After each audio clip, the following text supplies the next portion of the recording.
How and where the top Wild West legends died. Did you know that one of the Wild West's most feared legends once hesitated? And in the world of gunslingers, a moment's pause can be fatal? That single breath, that flicker of doubt, spelled the end for a man who had tamed one of the rowdiest towns in Texas with nothing but grit, nerve, and a steady hand. We'll discover who that was, and how it all went down, soon enough. So saddle up, settle in, and let's get started. Tom Horn was one of the most enigmatic and controversial figures to ride the rough trails of the American frontier. Famed as a tracker, scout, soldier, lawman, and assassin, his name echoes through the annals of the Wild West not just for his daring deeds, but for the chilling ambiguity that surrounded his life, and especially his death. In a land where the line between justice and vengeance was often blurred, Horn walked that razor's edge like few others. Born in 1860 in Missouri, Tom Horn ran away from home as a teenager and drifted west, where he quickly made a name for himself with his exceptional skills as a tracker and interpreter. He served as a scout for the U.S. Army during the Apache Wars and even worked with the legendary Al Sieber, Chief of Scouts, earning respect as a reliable and fearless man of the frontier. Horn's fluency in Spanish and several Native American languages made him a valuable asset in military and civilian roles alike. But it wasn't just Horn's military service that built his reputation. After his time with the Army, he found work with the Pinkerton Detective Agency, hunting down rustlers and outlaws across the West. He was praised for his efficiency, though it was whispered that some of his methods were less than legal and far from gentle. Eventually, Horn's career took a darker turn. Hired by powerful cattle barons in Wyoming and Colorado, he became a range detective, a euphemism for a hired gun whose job was to protect ranchers' property, often through intimidation or violence. Horn was suspected of being involved in several killings, but his skill in the saddle, his sharpshooting ability, and his ability to vanish into the hills kept him from facing serious consequences for years. He moved quietly through the mountain ranges and high plains, a ghost with a rifle. Ranchers called him when trouble brewed. Rustlers feared the sound of his name. And yet, in the end, it wasn't his gun that failed him, it was his mouth. In 1901, while working in Wyoming, Horn was implicated in the murder of 14-year-old Willie Nickel, the son of a sheep rancher who was in a land dispute with Horn's employers. The boy was gunned down near his family's homestead, and suspicion soon pointed toward Horn. The evidence was thin, but lawmen managed to lure Horn into a trap.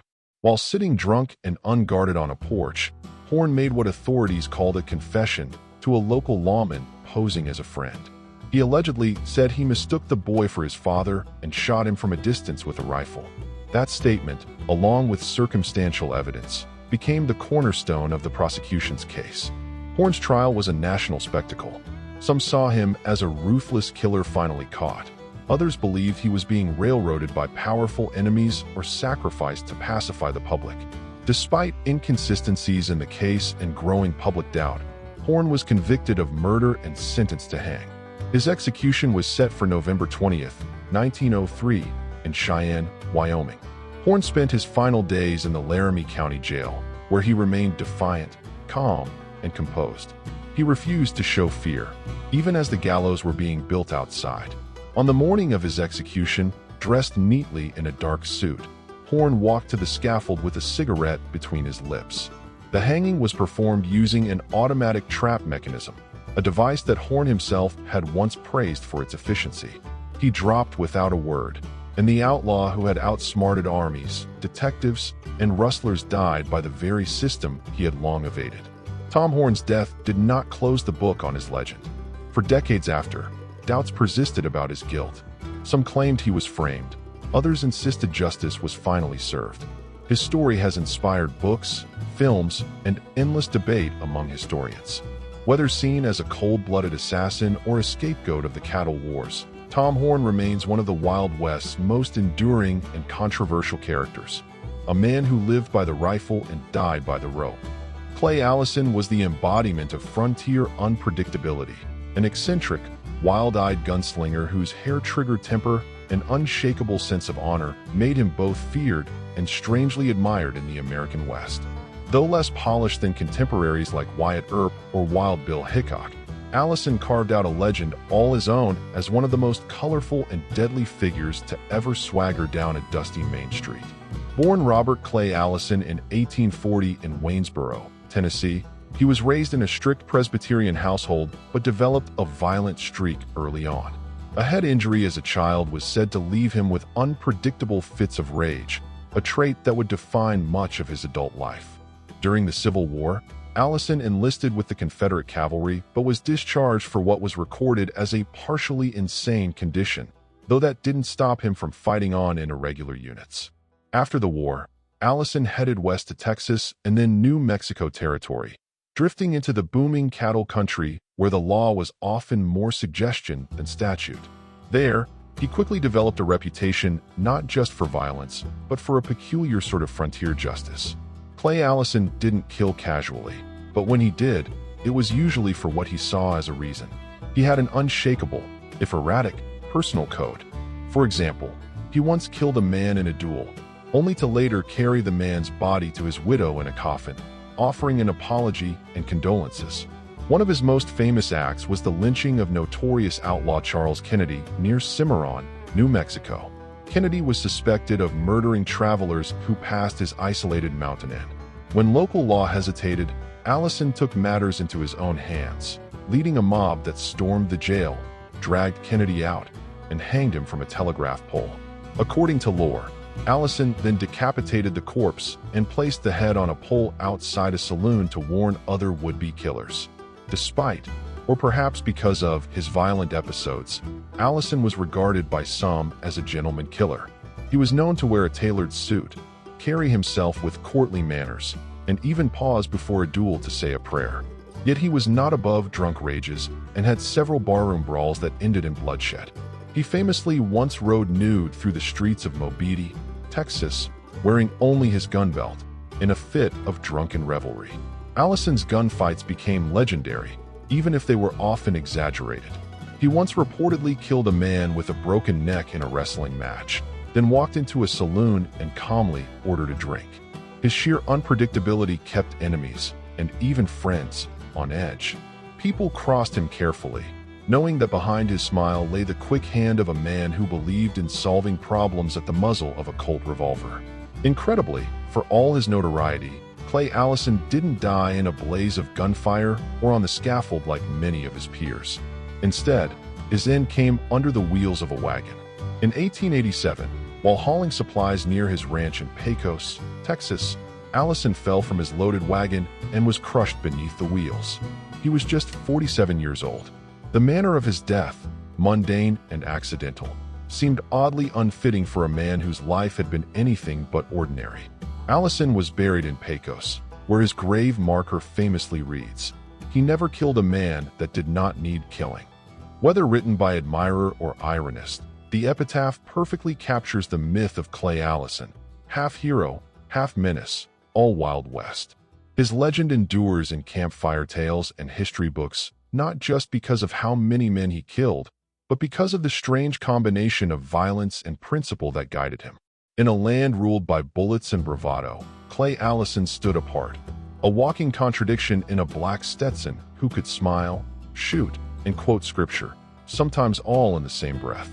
Long-haired Jim Courtright was a man of iron will, swift justice, and deadly precision, an archetype of the Wild West lawman who, depending on whom you asked, was either the stalwart defender of peace or the most dangerous man in town. His tall frame, flowing locks, and piercing eyes made him a striking figure, but it was his fast draw and steely resolve that earned him his place in frontier legend. Born Timothy Isaiah Courtright in 1848 in Sangamon County, Illinois, he grew up with the Civil War at his doorstep. He served briefly in the Union Army, though much of his early life remains shadowed in uncertainty. Like many post-war drifters seeking purpose, Courtright headed west, eventually landing in the boomtowns of Texas, a land where law was in short supply and reputations were earned with cold steel. His rise began in Fort Worth, Texas, a cowtown bustling with cattle drives, saloons, gamblers, and troublemakers. In the late 1870s, Courtright was appointed city marshal of Fort Worth, a town known then as Hell's Half Acre, due to its reputation for lawlessness. Unlike some lawmen who leaned on badges more than bullets, Courtright was the real thing.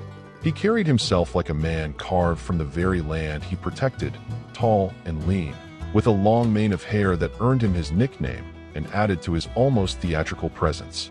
Under Courtright's watch, the streets of Fort Worth grew quieter. Drunks, thieves, and killers learned quickly that trouble came with consequences. His reputation for speed with a gun and his willingness to use it put fear in the hearts of would-be criminals. It's said that during his tenure as marshal, crime in Fort Worth dropped significantly, and he often patrolled the streets solo, daring any man to challenge his authority. He was known for issuing fines with a revolver in hand and was quick to resolve disputes with words or, if needed, bullets. But Courtright wasn't merely a lawman. He was a complicated figure whose ambitions and influence began to blur the lines between justice and racket. After leaving his position as marshal, he reinvented himself as a private security consultant, offering protection to saloon and gambling hall owners. Those who didn't accept his offer often found themselves harassed, threatened, or worse. It was rumored that Courtright's protection service operated more like extortion than policing, a classic tale of the man who became the very thing he once swore to fight. As Fort Worth grew, so did tensions between Courtright and local business owners who resented his strong-arm tactics. Among those was Luke Short, a sharp-dressed gambler, gunman, and owner of the White Elephant Saloon. Short had a reputation of his own and wasn't the kind of man to back down from a challenge. He refused to pay Courtright's protection fees, setting up a powder keg ready to explode. On the night of February 8, 1887, that powder keg ignited. Courtright approached Short outside the White Elephant Saloon under the pretense of a peaceful conversation.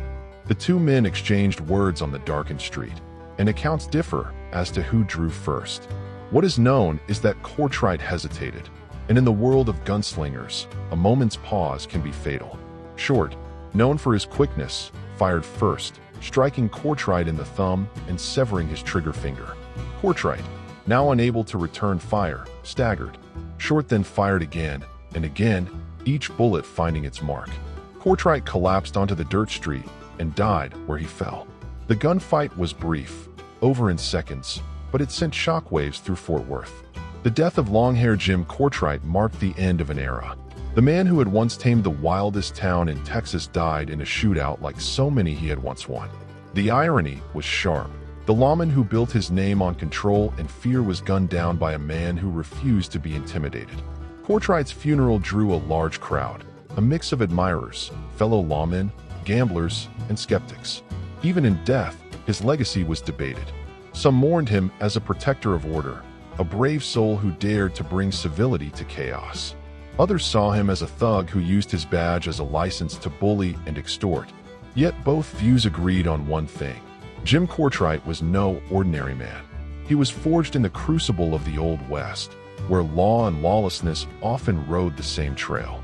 He was buried in Oakwood Cemetery in Fort Worth, the same city he once ruled with the authority of a sheriff and the swagger of a gunfighter.